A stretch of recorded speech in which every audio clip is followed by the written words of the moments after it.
ஓம் ஹ்ரீம் பைரவி க்லாம் ஹ்ரீம் ஸ்வாஹா. வணக்கம். நிறைய பேர் சார் நீங்க ஜாதகம் எப்படி பார்ப்பீங்கன்னு நிறைய பேர் கேட்பாங்க. நான் எப்படின்னா, உங்களுக்கு டேட் ஆஃப் பர்த் டீடைல்ஸ் சரியில்லைன்னா நான் அவங்களோட கை ரேகை பார்க்குறேன். இதுக்கு எனக்கு ரொம்ப எக்ஸ்பீரியன்ஸ் இருக்கு. இந்த சைனீஸ் பாமிஸ்ட்ரி, இந்தியன் பாமிஸ்ட்ரி, நாடி பாமிஸ்ட்ரி ரொம்ப நிறைய ரிசர்ச் பண்ணியிருக்கேன். என்கிட்ட மோர் தென் 10,000 ஹேண்ட்ஸ் போட்டோஸ் இருக்கு. நிறைய ரிசர்ச் போயிட்டு இருக்கு. உங்க ஜாதகத்தை நான் அதுக்கு அப்ளை பண்ணிட்டு நிறைய விஷயங்கள் நான் சொல்றேன். இது என்னோட புது சிஸ்டம். ஒரு ஜாதகத்துல உங்க டைம் கரெக்டா இருந்தா பர்த் டைம் அது வச்சுட்டு உங்க நிறைய விஷயங்கள் சொல்லலாம். ஃபர்ஸ்ட் நான் லக்னம் கண்டுபிடிச்சு அதுல விம்சோத்ரி தசா, யோகினி தசா, ஜெமினி தசா யூஸ் பண்றேன். ஒரே தசை மட்டும் இல்லை. அதுக்கப்புறம் இப்போ நீங்க கரியர் பத்தி நீங்க கேட்டுட்டீங்கன்னா ராசி சார்ட் எல்லாமே தசாப்த சார்ட்டும் நான் பார்க்குறேன், நவாம்சம் பார்க்குறேன், அஷ்டக வர்க்கம் அப்ளை பண்றேன், ஹெல்த் இஷ்யூஸ் இருந்த கோட்டா சக்கரம் எல்லாமே நான் யூஸ் பண்ணேன். இது ஒரு சயின்டிபிக்கான ஒரு மெத்தடாலஜி. இது சும்மா ஒரு ராசி சார்ட் பார்த்து ஒரு பிளானட் எங்க இருக்கு, ஒரு பிளானட் அங்கே இருக்குன்னு சொல்றது இல்லை. டெக்னிக்கலா ஸ்டெப் பை ஸ்டெப்பா நம்ம போறது. இந்த மாதிரி நான் ஹேண்டு, ஜாதகம், பிரஸ்ன சாஸ்திரம் அந்த எல்லாமே அப்ளை பண்ணி நான் ப்ரெடிக்ஷன் கொடுக்குறேன். ஸோ இந்த மாதிரி என்னோட சிஸ்டம் இருக்கு. நீங்க உங்க ஜாதகம் அப்படி நீங்க தெரிஞ்சுக்கணும்னா நீங்க என்ன கன்சல்டேஷன் நீங்க எடுத்துக்கலாம். அந்த நம்பருக்கு நீங்க கால் பண்ணிட்டு புக் பண்ணலாம்.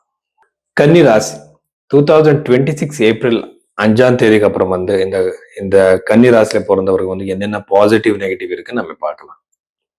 ஃபர்ஸ்ட் 7வது வீட்டுல இருக்கிற இந்த சனி, இந்த செவ்வாய், இந்த சூரியன் கிரகம் எல்லாமே பாப கிரகங்கள் தான். இது திருமண வாழ்க்கையில பிரச்சனை கண்டிப்பா கொடுக்கும். ஜாகிரதையா இருங்க, இஷ்யூஸ் வரலாம்.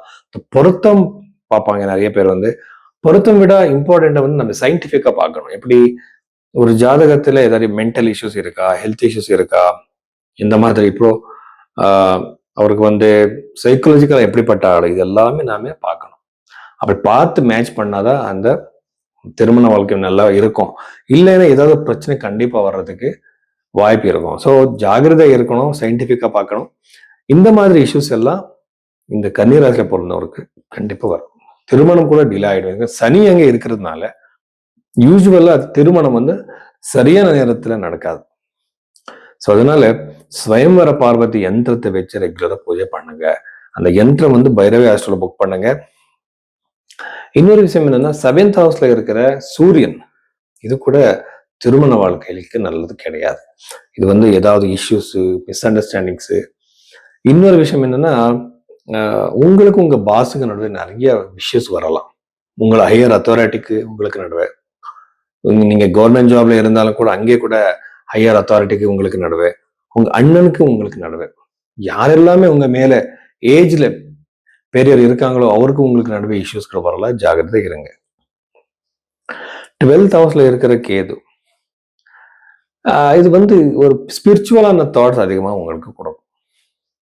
6வது வீட்டில் இருக்கிற இந்த ராகு பார்த்தா நீங்க இருக்கிற இடத்துல, உங்க ஜாப்ல, உங்க கரியர்ல, ஒர்க்கிங் என்வரான்மெண்ட்ல யார் யார் எதிரிகள் இருக்காங்களோ, உங்களுக்கு மேல ஏதாவது ப்ராப்ளம் கொடுக்கறதுக்கு பிளான் பண்ணுவாங்களோ அவர் எல்லாரும் மேல உங்களுக்கு வெற்றி இருக்கு. ஸோ நீங்க ஜெயிக்கிற சான்ஸ் அதிகமாக இருக்கு. அவர் என்ன பண்ணாலும் கூட உங்களுக்கு ஒண்ணும் ஆகாது. தைரியமா இருங்க.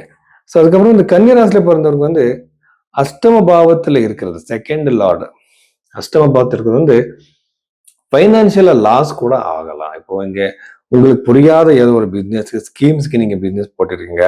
அங்க உங்களுக்கு தெரியாத பிசினஸ், அது யாரையும் நம்பி நீங்க பணம் போட்டிருக்கீங்க, இங்க லாஸ் ஆகிற சான்சஸ் இருக்கு. தயவு செய்து அந்த மாதிரி பண்ணாதீங்க. இதுக்குன்னா பிளான் பண்ணுங்க, வெயிட் பண்ணுங்க, ப்ரிப்பேர் ஆகுங்க, அப்புறம் இன்வெஸ்ட்மெண்ட் பண்ணுங்க. இந்த கேம்பிளிங் மாதிரி இருக்கிற பிசினஸ்களை எதுக்கு நீங்க இன்வெஸ்ட்மெண்ட் பண்ணுறீங்க? தயவு செய்து அப்படி பண்ணாதீங்க. உங்களுக்கு தெரிஞ்சிருக்கிற பிசினஸ்ல நீங்க போடுங்க. கம்மி லாபம் வந்தாலும் கூட ஒரு கேரண்டி இருக்கும் இல்லையா? தெரியாத பிசினஸ்க்கு எதுக்கு திடீர் நீங்க ரிச் ஆகிறதுக்கு ட்ரை பண்றீங்க? அது தப்பு. தசம பாவத்தில் இருக்கிற புரஸ்பதினால ஜாப் ஆப்பர்ச்சுனிட்டிஸ் உங்களை தேடி வரும். புது ஜாப் ஆப்பர்ச்சுனிட்டிஸ், வெளிநாட்டு ஜாப் ஆப்பர்ச்சுனிட்டிஸ். நீங்க இந்த ஜாப் பிடிக்கல சார், ஏதாவது புது ஜாப் கிடைக்குமா நிறைய பேர் கேட்பாங்க. கன்னிராசியில பிறந்தவருக்கு கண்டிப்பா அந்த யோகம் இருக்கு. ஜாப் சேஞ்ச் ஆகிற சான்சஸ். இன்னொரு விஷயம் என்ன, சதுர்த்த பாவம் அந்த புரஸ்பதி பார்க்கறதுனால உங்களுக்கு கண்டிப்பா ப்ராப்பர்ட்டி பண்ற யோகம், வீடு கட்டுற யோகம், அது வந்து லேண்ட் வாங்குற யோகம் நிறைய பேருக்கு இருக்கு கன்னி ராசியில பிறந்தவர். ஸோ இவ்வளவு விஷயங்கள் வந்து கன்னி ராசியில பிறந்தவருக்கு நன்றி.